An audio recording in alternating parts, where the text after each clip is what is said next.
जैसे मान लो कि आप मार्स पे गए और मार्स पे आपको एक रिंच मिल गया, तो इससे आप क्या कंक्लूजन निकालोगे? अब तो यही बोलोगे ना कि पक्का ये तो प्रूफ है भाई एलियन का, क्योंकि रिंच अपने आप थोड़ी बन सकता है नेचर में। उसको तो कोई बनाने वाला चाहिए ना, क्योंकि जो उसको बनाने के लिए जो इन्फॉर्मेशन चाहिए बेसिकली, जैसे पहले आयरन निकालो फिर उसको मोल्ड करो, या रिंच बनाने की जो भी प्रोसेस हो, वो तो कोई इंटेलिजेंट बंदा ही बता सकता है ना। उसके बिना अपने आप नेचर में थोड़ी रिंच बन जाएगा। तो अगर आपका ये कंक्लूजन है तो ये हमारे लिए क्यों नहीं है? मतलब आप इंसान को देख के सेम चीज़ क्यों नहीं बोलते हो? क्योंकि ये इंसान तो एक रिंच के कंपैरिजन में काफ़ी कॉम्प्लेक्स है। मतलब कि एक रिंच अपने आप नहीं बन सकते नेचर में, लेकिन हम बन सकते हैं। मतलब ये कौन सी बात हुई भाई? तो अगर मैं इसको स्टार्टिंग में समझाना चाहूँ ना, तो देखो, यूनिवर्स में जितने एलिमेंट है, जैसे कार्बन हाइड्रोजन, ऐसे जैसे हमको 118 एलिमेंट मिले हैं, तो इन एलिमेंट के कॉम्बिनेशन से ना ऐसी ऐसी चीज़ें बन सकती, मतलब इतने ज़्यादा चीज़ें बन सकती है, कोई 100 करोड़ या 1000 करोड़ नहीं, इससे भी खरबों गुना ज़्यादा। मतलब एक अनइमेजिनेबल नंबर, उतनी चीज़ें बन सकती बस इन सारे एलिमेंट्स के कॉम्बिनेशन से। पर बनी कितनी? कुछ ही, जितनी आपको लाइफ दिखती है, जैसे जानवरों को ले लो या इंसानों को ले लो। तो जब उतनी सारी पॉसिबिलिटी वाली चीज़ों में से बस थोड़ी ही चीज़ बनी, तो ये खास कैसे हुआ? तो अगर मैं इसको दूसरी तरह जैसे समझाऊं, तो मान लो कि आपको मार्स पे रिंच ना मिला होता, आपको एक कार मिला होता, तो आपका कंक्लूजन क्या होता? तो अब तो आप और प्रूफ के साथ बोलते कि नहीं भाई, अब तो ये तो पक्का हो गया है कि अब तो वहाँ पे एलियन है, वरना कार तो नेचर में अपने आप बन ही नहीं सकता, इसका कोई सवाल ही नहीं है। पर अगर आप अब कार को भी हटा लो, अब एक फ़ोन ले आओ, मोबाइल फ़ोन। मोबाइल फ़ोन को देख के आपको श्योरिटी और बढ़ जाएगी कि वहाँ पे एलियंस है, कोई इंटेलिजेंस चीज़ है। अगर जैसे रॉकेट मिल गया, अगर रॉकेट मिल गया तो अब तो लिख के दे दोगे भाई ये तो यहाँ पे कुछ ना कुछ तो है जो इन चीज़ों को बना रहा है। पर अब आप इन सारी चीज़ों को देखो, ये कार, मोबाइल, रॉकेट और वो रेंज को देखो, आपको देख के लगता नहीं कि रेंज तो फिर भी पॉसिबल है भाई? पर ये सब तो बिल्कुल भी नहीं है। तो जैसे वैसे ही कार, मोबाइल फ़ोन और रॉकेट है, वैसे ही नेचर में ना कई सारी चीज़ें बन सकती थी, कई सारी कॉम्प्लेक्स चीज़ें, इंसानों से भी ज़्यादा। पर उसमें से बना क्या? वो रेंज, मतलब हम इंसान।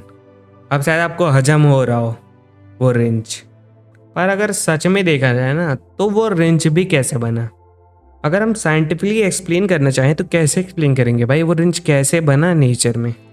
क्योंकि जैसे अगर मैं बात करूँ कुछ सिंपल मॉलिक्यूल्स की, जैसे पानी हो गया, पानी को H2O बोलते हैं, जो कि 2 हाइड्रोजन एक ऑक्सीजन से बना है, जो कि एक सिंपल मॉलिक्यूल है, वो कहीं भी बन जाएगा।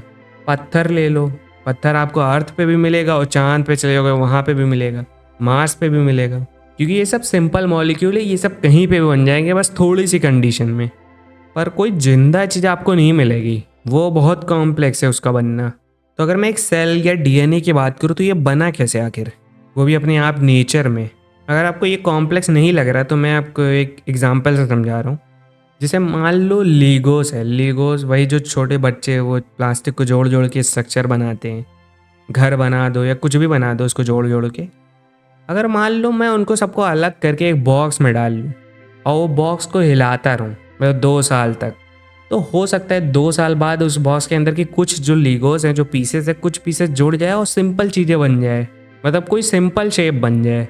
पर ऐसा कभी नहीं होगा कि आप जैसे अपने मतलब पूरे लाइफ टाइम तक हिलाते रहो उस बॉक्स को, मतलब और एक बड़ी सी बिल्डिंग बन जाए या पूरा एक हॉगवर्ट्स बन जाए।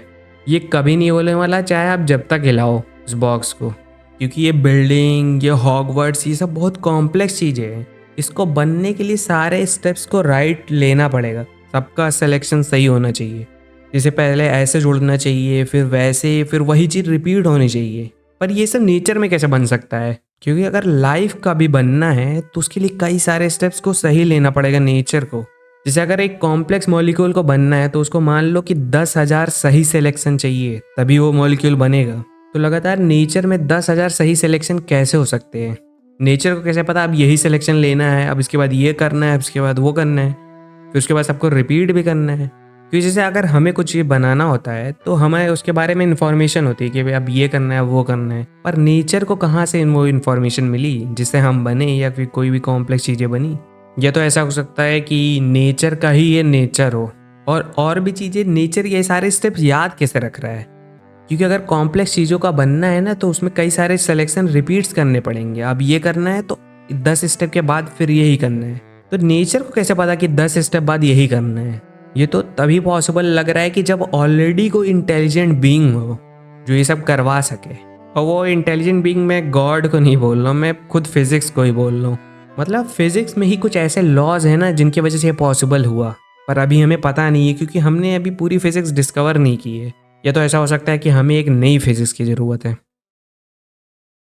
पर अगर किसी तरह से बस कुछ ही स्ट्रक्चर बन जाए ना, जैसे आरएनए ही बस बन गया और एक प्रोटेक्टिव स्ट्रक्चर उसके आगे बन गया कि जैसे जो आरएनए को कंटेन करके रखे, और मतलब एनर्जी सोर्स तो सनलाइट है ही, क्योंकि जैसे आरएनए बन गया और वो सेफ है, प्रोटेक्टिव स्ट्रक्चर के अंदर है, मतलब लिपिड मेम्ब्रेन है इसके। मेरे को उतनी बायोलॉजी पता नहीं है, ये तो मैं देख देख के बोल रहा हूँ। तो जैसे जो आरएनए है ना वो एक बायोलॉजिकल चिप समझ लो, उसके अंदर इंफॉर्मेशन स्टोर कर सकते हो और पहले से इंफॉर्मेशन भी होती है कि वो अपने आप को रेप्लिकेट कर सके। तो अगर नेचर किसी तरह से पहला बस एक ही आरएनए बना ले जाए तो वो आरएनए फिर अपने आप को रेप्लिकेट कर देगा। फिर मतलब आगे नेचर को कुछ करने की जरूरत नहीं है, नेचर को फिर से दोबारा वही कॉम्प्लेक्सिटी से मॉलिक्यूल बनाने की जरूरत नहीं है, क्योंकि आरएनए के अंदर पहले ही से वो क्वालिटी है अपने आप को रेप्लिकेट करने का। और फिर वो आरएनए बनने के बाद धीरे धीरे फिर हम डीएनए पे शिफ्ट हो गए, क्योंकि डीएनए ज़्यादा स्टेबल था। तो हमारी जो जेनेटिक इंफॉर्मेशन है वो डीएनए के अंदर होती है बेसिकली, पर स्टार्ट सब आरएनए से हुआ था। ऐसे बेसिकली मानते हैं कि जैसे देखो अगर हमारी लाइफ पानी से स्टार्ट हुई है, पानी के अंदर, तो ऐसे मानते कि पानी के अंदर तो नहीं बना है, किसी एस्टेरॉइड से पानी के अंदर गिरा होगा, फिर आगे के जो भी नेचुरल प्रोसेस हो। तो पानी के अंदर पहले लिविंग क्रिएचर बने, फिर वो धीरे धीरे अर्थ पे आए और फिर वो एवोल्यूशन स्टार्ट हुआ। मतलब रेंगते रेंगते फिर वो कुछ और करने लगे, क्योंकि देखो एवोल्यूशन में कोई डाउट तो नहीं है भाई कि एवोल्यूशन नहीं हुआ था, बिना एवोल्यूशन के ये सब पॉसिबल भी नहीं है। तो बस प्रॉब्लम यही आती है लाइफ को एक्सप्लेन करने में कि वो पहला कॉम्प्लेक्स स्ट्रक्चर बना कैसे, इतने सारे सही सिलेक्शन नेचर ने किया कैसे, क्या कोई ऐसी कंडीशन थी जिसके बारे में हम नहीं जानते। या तो ऐसा हो सकता है ना कि अगर जैसे सर रॉजर पेनरोज सही है कि जो हमारी कॉन्शियसनेस है वो वेव फंक्शन के कोलैप्स से आती है, तो ऐसा हो सकता है कि जैसे अगर एक कॉम्प्लेक्स चीज़ बनाने के लिए 10,000 सही स्टेप चाहिए, तो अगर उसमें से 100 भी हो जाए तो वो 100 चीज़ एक छोटे लेवल पे कॉन्शियस हो गई और वो फिर आगे वही स्टेप्स को प्रमोट करेगी, जिससे मतलब एक कॉम्प्लेक्स चीज़ बन सके। पर ये बेसिकली ये मेरी एक अंडरस्टैंडिंग है, ऐसा मतलब मैंने पढ़ा नहीं है कहीं पे। तो बेसिकली यही था आज के इस वीडियो में। ये वीडियो मैंने बनाया एक बुक पढ़ने के बाद जिसका नाम है life as no one knows it. तुम लोग भी इसे पढ़ सकते हो, इसमें बहुत सारी चीज़ें स्टार्टिंग से दी हुई है, मतलब हमारा कॉन्शियसनेस, इसके subjective experience, hard problem of the consciousness, फिर कि हमें नई फिजिक्स की ज़रूरत है कि नहीं यूनिवर्स को आगे समझने के लिए। अगर आप में से कोई ये सोच रहा है ना कि कोई इंटेलिजेंट बीइंग है जिसने ये सब किया है, तो अगर आप ये सोच रहे हो ना तो आप एक पैराडॉक्स में पड़ जाओगे कि फिर उस इंटेलिजेंट बीइंग को किसने बनाया, फिर उसको किसने बनाया। तो ये इसका आंसर कभी नहीं मिलेगा। इसका मतलब सिंपल आंसर यही है कि कुछ ऐसी फिजिक्स है जो हमें नहीं पता, मतलब नेचर का सिलेक्शन करने का प्रोसेस। और इससे ये भी प्रूव होता है ना कि यूनिवर्स में ऐसे ऐसे एलियंस हो सकते हैं जिनके बायोलॉजी के बारे में हम सोच भी ना पाए। और अगर जो मैं सोच रहा था वो कॉन्शियसनेस वाला, अगर वो सही है तो उससे तो हर जगह के इंटेलिजेंट बीइंग इंसानों की तरह ही दिखेंगे, मतलब कुछ ज़्यादा अंतर नहीं होगा। या हो सकता है कुछ बंदर की तरह दिखे, तो कुछ भी हो। अब फाइनल, अब ये वीडियो ख़त्म होता है यहाँ पे, तो लाइक कर सकते हो।